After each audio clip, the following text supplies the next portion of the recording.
It's 11:45 with your latest sports news stories. I'm Luke Wallace. A former Southampton boss has lost his job this week. Mauricio Pochettino was sacked by Spurs and has been replaced by Jose Mourinho. We've been asking Saints fans whether current manager Ralph Hasenhüttl should have been given the same treatment. No, I don't think he should be sacked as Southampton manager because it's up to the players to put up their socks and actually play the games. So I'm a Southampton supporter myself, and I don't think he should be sacked because... No, I wouldn't say he deserves to be sacked. I think they're a little bit too harsh when it comes to sacking managers. You've got a problem here. I'm a Portsmouth man. Yeah, challenging. I don't think he deserves to be sacked. I think he did a good job. I think you've got to be patient, to be honest. Meanwhile, in the Football League, probs are mounting at Stevenage. They're currently bottom of League 2 with just 13 points in their opening 17 games. Now caretaker boss Mark Sampson has been charged by the FA for use of racist language. Sampson was previously sacked from his role as England women's head coach in 2017 for inappropriate and unacceptable behaviour. In cricket, England have made a positive start in the final test match against New Zealand. Ben Stokes hit 67 not out after a half-century from Joe Denley. Rory Burns also made 50 and shares his thoughts on his team's performance so far. It's been a good day, isn't it? For periods there it was quite tough, and to fight through the way we did and come out how we have, I think it's a good day's cricket. It's actually quite slow, so it's quite attritional at times, lends itself to that sort of cricket, so it's actually quite hard to score on. There's a heavyweight fight to finish this year's boxing. Anthony Joshua and Andy Ruiz Jr. will meet in what's been dubbed as the Clash on the Dunes in Saudi Arabia, with all of the Mexicans' belts on the line. Ahead of the match on December 7th, the Brit has been speaking about proving his doubters wrong in the upcoming bout. I'm going to whip him, show him how great I am. Because they think he's that great, so when I beat him, I want everyone to bow to my feet, tell me how great I am.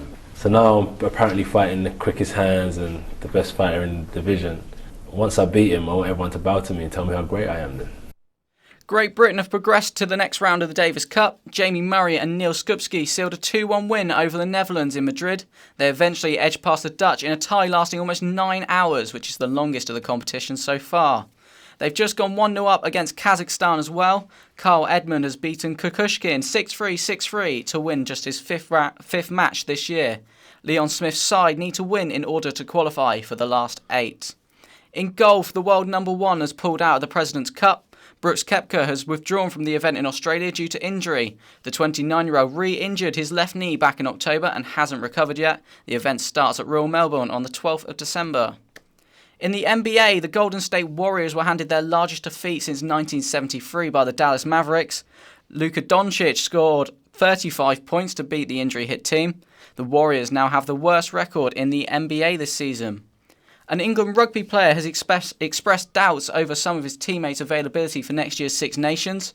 Premiership club Saracens have faced relegation after a points deduction for breaching salary cap rules. Manitou Alagi has admitted some fellow Englishmen may have a decision to make when it comes to club and country rugby.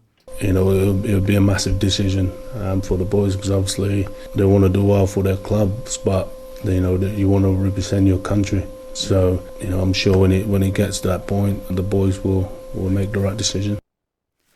In electric racing, Formula E returns for its 6th season tomorrow. The series starts with a double-header event in Diriyah in Saudi Arabia. Qualifying starts at 7:45 tomorrow with race 1 at 11:30. You can find coverage on the Formula E website, on YouTube, on the BBC Red Button and Eurosport 2, with the BBC and Eurosport sharing coverage this year. That's it from us in the studio for now. We'll be keeping you up to date across the Davis Cup as Great Britain try to qualify for the last 8. I'll be back in an hour. See you very soon.